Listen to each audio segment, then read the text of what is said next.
Bonjour à tous, bienvenue dans cette nouvelle vidéo.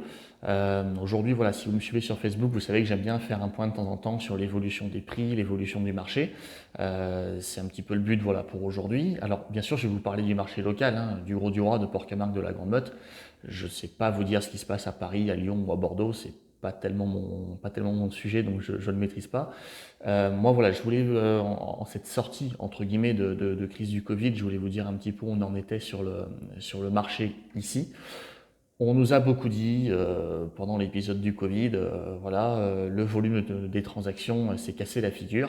On nous parlait de plus de 95 et quelques pourcents de baisse. Alors évidemment, le volume de transactions s'est cassé la figure pour une raison bien simple, c'est qu'on ne pouvait plus faire de visites. Donc forcément, il y avait moins de ventes qui se mettaient en place et moins de dossiers qui partaient en signature chez les notaires. C'était la situation du confinement qui voulait ça, bien sûr. Cette crise du Covid, on nous disait que voilà, les volumes de vente baissaient, que du coup bah, les prix allaient baisser également, qu'il fallait attendre, etc. Cette crise, par rapport à toutes les crises qu'on a pu connaître par le passé, que ce soit notamment 2008-2009 par exemple, avec les crises bancaires qu'on avait eues, cette crise cette fois-ci, elle avait une nouveauté qu'on ne maîtrisait pas sur les anciennes, c'est qu'on savait qu'il y aurait une date de fin. Alors on ne savait pas forcément quand, et même aujourd'hui on ne sait pas si c'est vraiment terminé, mais on savait bon an mal an que courant mai ou courant juin, on pourrait ressortir de chez nous et reprendre une activité à peu près normale. C'est effectivement ce qui s'est passé le 11 mai. Donc là aujourd'hui on est le 21 juillet, c'est-à-dire que ça fait 2 mois et 10 jours donc qu'on est sorti du confinement. À cette sortie de confinement, en fait, ce qui s'est passé, tous les Nostradamus se sont un petit peu trompés, parce qu'en réalité, le marché a été extrêmement dynamique, et moi, en 15 ans de métier, je n'avais pas encore connu un marché aussi dynamique. On a fait, pour l'agence ici, on a fait l'équivalent de 5 à 6 mois d'activité sur une période de 2 mois. Voilà, donc c'est plutôt intense, on va dire, en termes de rythme. Bon, là, ça fait grosso modo 10-15 jours que ça s'est quand même bien calmé, on le ressent assez clairement. Mais voilà, on a eu 2 mois de très forte activité. Donc, quel impact sur les prix par rapport à la crise du Covid? Bah, à ce jour, en fait, l'impact, il est totalement nul. En tous les cas, il n'y a pas eu de baisse. Voilà, ça, alors, est-ce qu'il y a eu une hausse? Est-ce que la hausse, en tous les cas, qu'on avait entamée depuis 2019 s'est poursuivie? On n'a pas assez de recul aujourd'hui pour dire ça. On n'a pas encore les remontées des chiffres des notaires sur ce qui a pu se signer pendant ce temps-là.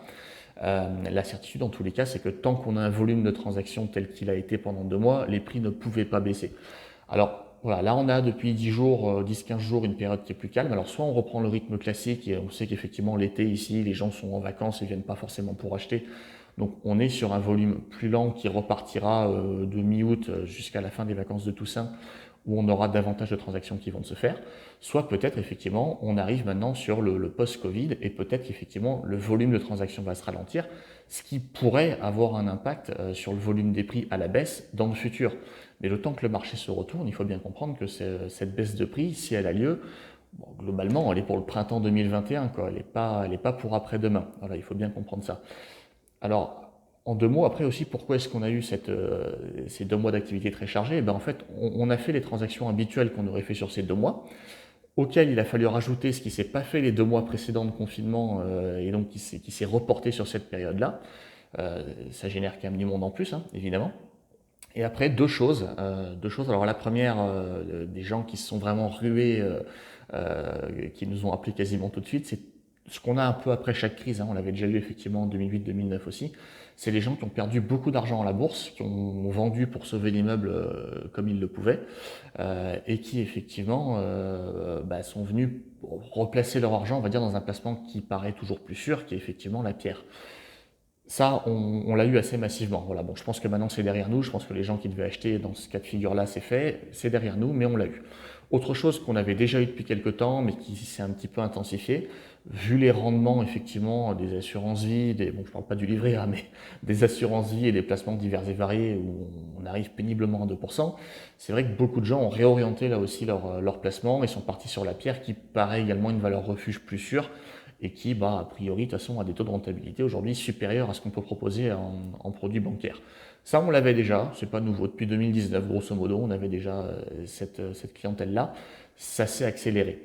Alors effectivement, voilà, c'est vrai que toute cette demande-là, elle va s'atténuer, hein. Une fois que ces gens-là auront acheté, bah, voilà, les opérations seront réalisées. Donc peut-être qu'effectivement, si derrière les conditions de crédit, etc., deviennent plus compliquées, il est vrai qu'on va peut-être avoir une baisse du volume de transactions qui pourrait, d'ici l'an prochain, apporter une baisse de prix. Mais en tous les cas, pour l'instant, on n'y est pas. Voilà, donc à ce jour, tout ce que je peux vous dire, c'est que le marché reste porteur.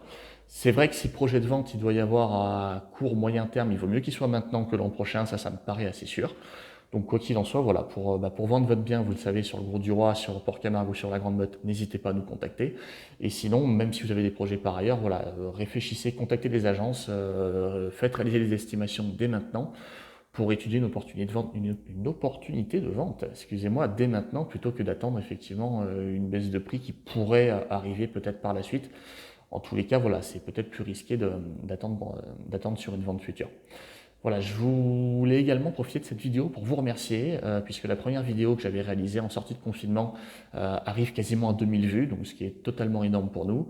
On a aussi franchi la barre des 200 abonnés sur Facebook, donc merci pour votre fidélité. Et puis je vous dis à bientôt pour une prochaine vidéo. Au revoir.